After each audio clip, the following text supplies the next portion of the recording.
Welcome to McPlum, simple solutions served daily. In this video, I will show how to make pudding cake at home without an oven. This easy method is perfect for anyone wanting a delicious dessert without heating up the kitchen.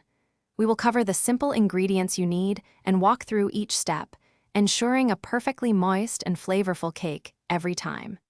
Get ready to impress your friends and family with this surprisingly simple treat. First, let's gather our ingredients. You will need 1 standard box of your favorite cake mix and 1 small package of instant pudding mix.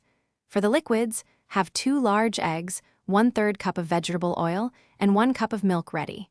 Make sure you have a large mixing bowl and a whisk or spatula. This simple list ensures a quick and easy start to your delicious pudding cake.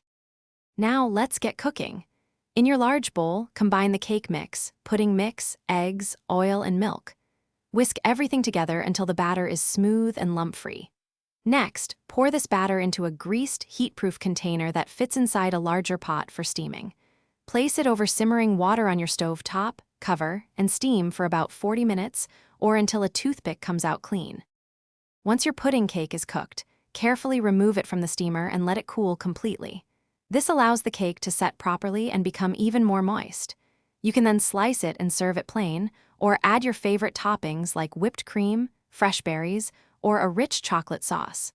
It's a delightful dessert that's surprisingly easy to make. Don't forget to check the description below for a link to the new Kindle Paperwhite and other great deals. Thanks for watching. Stay juicy and subscribe.